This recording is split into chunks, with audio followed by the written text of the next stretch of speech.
Hello everyone and welcome back to my channel. Or if it's your first time, welcome to my channel. My name is Marlene and I talk about eating disorder recovery and everything related to healing the relationship with your own body, with food and with movement. And today we want to talk about atypical anorexia on the one hand, and on the other hand, what do I do if nobody ever knew that I have an eating disorder or that I had an eating disorder? Can I still recover?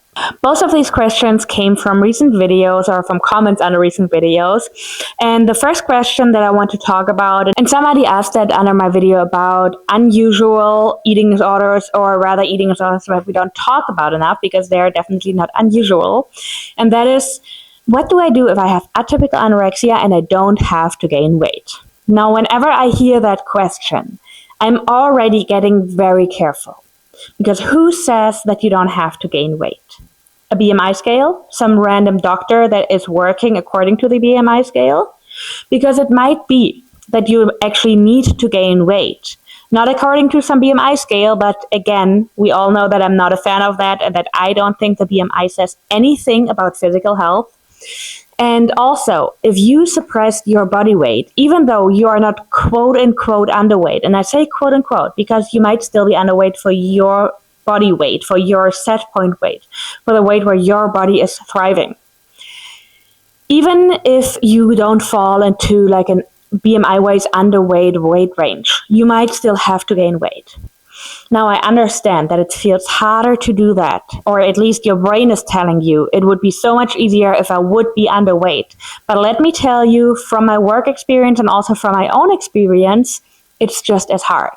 There might be a part of your brain that is telling you, well, at least as long as I still need to gain weight, it is okay. But it will still be hard, because the whole point of anorexia is that your brain is messing with you, that the eating disorder is messing with you, and that the eating disorder is telling you you are not allowed to gain weight. You have to suppress your weight, you have to control your food so that you don't gain weight, you have to exercise so that you don't gain weight. The symptoms are different for every person. Some people don't have any issues with exercise at all, others do. But the whole point is the fear of weight gain. And normally, we have to challenge that fear in order to learn to let go of it. In order to face the fear, we have to challenge it. So if you have atypical anorexia, you still have to choose recovery.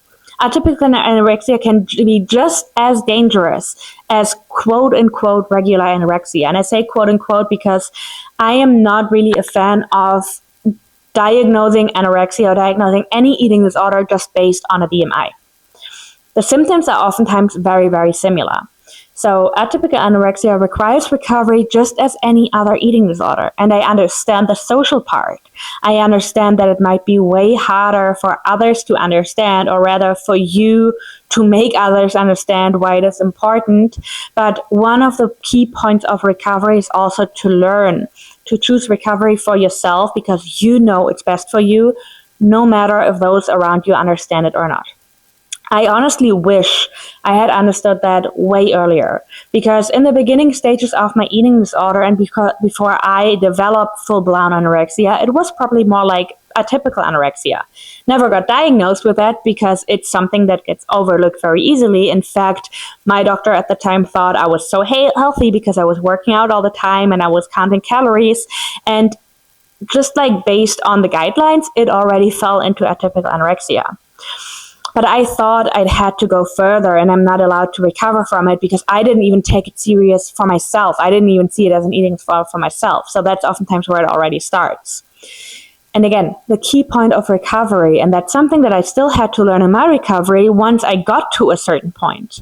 Because I didn't just gain some weight and then I stopped at a certain weight point. I gained more weight than a lot of people around me liked to see. And I know that sounds disgusting because it is.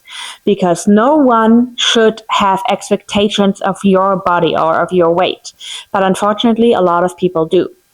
So at that point, I had to understand, because I knew I wasn't fully recovered. I knew if I stop eating now, or if I start controlling my food again, if I start to try to eat way healthier or to work out again, I might just have a full-blown relapse. So I had to come to that conclusion for myself to understand, even though those around me do not understand it yet, or don't understand it at all, I have to choose what is best for me. And that is freaking hard. Because as people with eating disorders, we oftentimes have the tendency to not want what's best for us, or to believe that the eating disorder is what's best for us. But that's, again, one key point of recovery, is to learn that. Now, as to the other question, somebody also asked me, what do I do if nobody ever knew that I had an eating disorder? And that might fall into the category of atypical anorexia for some people, but it can also fall into other categories. I worked with people before that had full-blown anorexia, and their families still didn't realize it. And yes, that is extremely hard. I know the emotions that came up when we think or hear about that topic, because it is heartbreaking if those who are close to us do not realize what we are going through. Now, one thing that the eating disorder loves to do, and I'm pretty sure 95% of the people who are watching this video right now can agree, is to convince you that you're never sick enough. Now, unfortunately, that is easier to do if those around you don't even say anything. If those around you say, oh my God, please recover, you're so sick, the eating disorder will probably still convince you that you're not sick enough, but it's not as easy for it as in a situation where people around you might not notice it or might not say something. And this happens more often than we think. Again, I've worked in a clinic before, I've worked in my own practice, and I'm seeing that over and over again, where people were very unaware for way too long, and where their family members might still not know even when they choose recovery, and might even react a certain way, might even say like, wait, what are you recovering from? You're not sick. And that is heartbreaking, because you know, deep down you know, if you chose recovery, then at least a part of you knows that it wasn't healthy what you were doing. And it kind of goes back to what I said about atypical anorexia in the beginning. It's not about a BMI. It's not about a weight.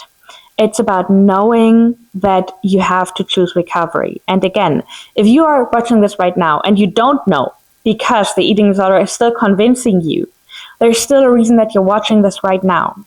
There is still a reason that you clicked this video and that you wanted to see what I have to say about the topic. A lot of people also get to that point when they gained weight in recovery.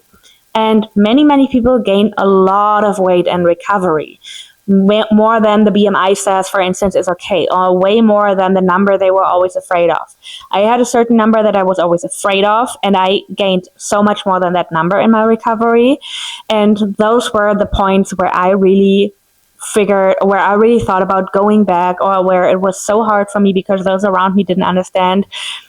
In my case, I was lucky enough to also still have, for instance, a mom, to still have family members that understood, to still have a doctor. Some people don't even have that. Some people don't have anyone who understands it.